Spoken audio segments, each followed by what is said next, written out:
Bonjour à tous, c'est Emmanuel, j'espère que vous allez bien et je vous retrouve aujourd'hui pour parler de la Merkaba et particulièrement d'une vision que j'ai eue dernièrement autour justement de ce symbole. C'est un symbole de géométrie sacrée, mais dans ce que j'ai vu, c'était plus qu'un symbole.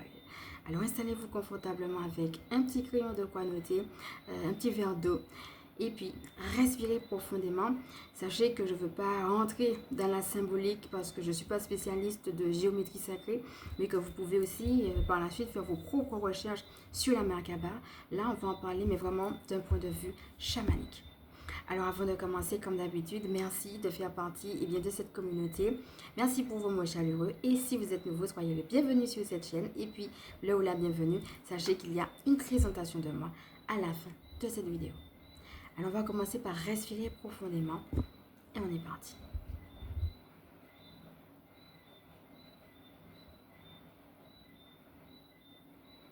Alors là, ce qu'on est en train de me dire, c'est que si vous sentez que vous manquez de quelque chose, il faut prier. Alors, ce qui me vient, c'est qu'on est dans un temps de révélation, mais aussi dans un temps de tranchement. C'est comme si on vous dit, il y a des choses, vous ne pouvez pas continuer avec. Et tant que vous n'avez pas quitté cette chose-là, vous n'aurez pas forcément la pièce manquante, la révélation qu'il vous faut pour continuer. Et justement, j'entends être à l'œuvre, être au service. Là, on a vraiment quelque chose de l'ordre de la mission de vie.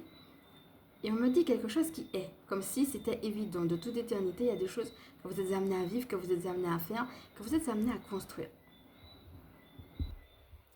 Alors là, ce qu'on me dit, c'est que vous devez simplement vous élever. Et c'est quelque chose qui se fait aussi naturellement. C'est un processus. On a des énergies, en effet, qui nous aident. Et ça peut se faire de manière très naturelle. J'entends très simple. Ok, mes amis. On va maintenant passer à la partie de la vision que j'ai reçue sur la Merkaba. La Merkaba est ce qu'on appelle, je dirais, le chariot de Dieu. C'est-à-dire que Dieu ne connaît pas cette notion d'espace-temps. C'est pas comme nous, passé, présent, futur. N'hésitez pas à regarder tout ce qu'on a vu autour de l'aspect multidimensionnel de notre être. Et aussi la mini-formation, si jamais vous me prenez en cours, qu'on a fait sur l'âme. Ça va être très important. On vient justement de parler par rapport à la mission de vie, être au service, être à l'œuvre, etc. Ça va être important de communiquer aussi avec votre âme. C'est quelque chose de simple, c'est quelque chose de discret, mais en même temps, c'est comme si il faut juste se connecter à qui on est. Et ça, notre âme le sait. Et c'est là-dedans, justement, que ça devient tellement pertinent de lui poser des questions et aussi de lui laisser la place et de la laisser agir. Ouais, c'est ça. L'idée de lui faire de la place. Elle est déjà là, il faut juste lui donner la parole. Voilà, l'idée de lui donner la parole. Alors, ce que j'ai noté, c'est la notion de pureté originelle qu'on a avec la Merkaba. C'est comme si on avait des énergies qui nous, peut-être même qui nous déplacent d'ailleurs, pour nous mettre justement dans un endroit. Mais moi, ce que je ressens de manière collective, c'est qu'on rentre dans un temps de pureté, mais on ne me dit même pas la pureté. C'est même pas juste, oui, moi, il y a telle chose impure qui sont vers autre. Non. Souvenez-vous, si vous me prenez en cours, de ce qu'on a déjà eu l'occasion d'en parler avec notamment le corbeau et la colombe, de cette histoire de pureté. Donc n'hésitez pas aussi à regarder les autres vidéos qu'on a faites autour de cette histoire. Mais là, ce que je vois, c'est quelque chose de collectif. Comment, de manière collective, Dieu va nous demander la fidélité. Et dans cette fidélité, moi, ce que je ressens et ce que j'ai noté là, ce que je captais, c'est la notion de pureté originale. Voyez? Et puis, la Merkaba, comme je disais, c'est comme si Dieu lui-même va passer pour faire des révélations et pour faire des actions concrètes pour justement qu'on aille dans le sens de cette pureté originelle-là. Donc, justement, vous comprenez pourquoi je parlais de l'âme, la corrélation entre Dieu qui peut ramener justement des révélations, des dons, des capacités, qui peut mettre en place des choses particulières, etc. Et puis notre âme qui est très contente de ça et qui s'émerveille puisqu'elle sait déjà où est-ce qu'elle doit être placée. Vous, avec votre mental, vous essayez de comprendre, vous ne connaissez pas tout, mais c'est comme si le plan de Dieu était inscrit, gravé quelque part au fond de votre âme, en fait. Donc, c'est pour ça qu'il y a une corrélation entre ce que Dieu est en train de faire avec la Merkaba et puis cette corrélation que vous avez aussi avec votre âme, cette connexion où je vais vers une part de moi qui sait déjà. Et donc cette part de moi va coopérer avec ce que Dieu est en train de faire. Mais ça ne va pas être juste dans ma vie actuelle. Ça va être quelque chose qui va complètement se déplacer. Ça peut être des choses qui vous montrent dans le futur pour vous visionner dans le présent. Ça peut être des choses du passé pour vous aider dans votre présent. Bref, on a vraiment quelque chose. Moi, le symbole qui me vient aussi, c'est le symbole justement de l'infini. Regardez aussi, pendant que je vous parle, comment ça peut vous parler, parce que le symbole de l'infini, c'est aussi la libération karmique. On en a déjà parlé aussi dans notre vidéo. Et en même temps, c'est le symbole de la plénitude. Et la Merkaba, ça veut dire que Dieu il est en train de se mouvoir pour dans les révélations passées, mais dans un ensemble. C'est pas juste notre vie dans un coin, aujourd'hui, telle qu'on la connaît actuellement. C'est plus vaste que ça. Et ce plus vaste englobe beaucoup de choses que votre âme sait.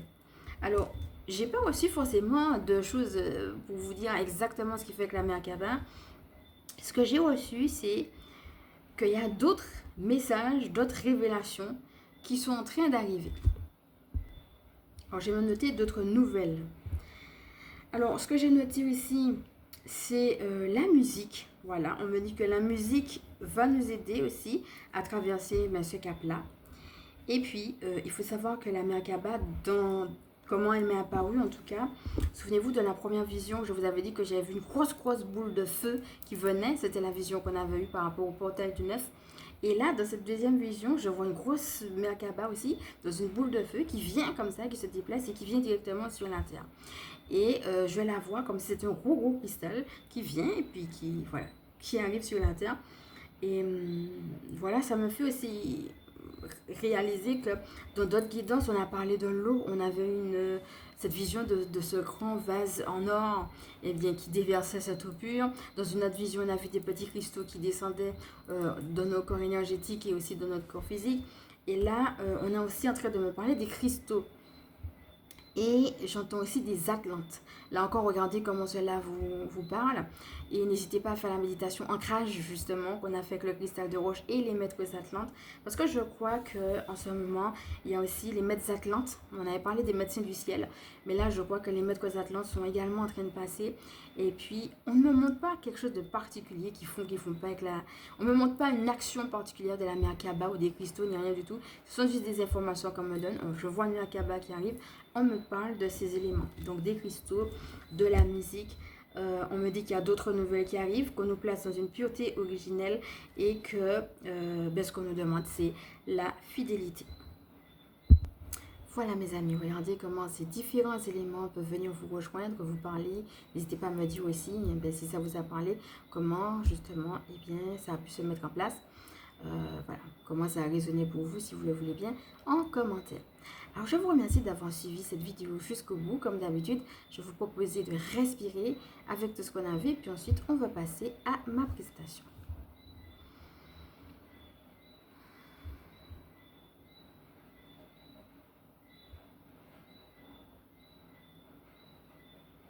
Voilà mes amis, donc là-haut ce qu'on était en train de me dire, c'est que le rire et la légèreté sont de mise. Voilà, regardez aussi comment cela peut vous rejoindre, comment vous pouvez être dans une dynamique de rire et de légèreté aussi, en même temps dans ce que vous vivez.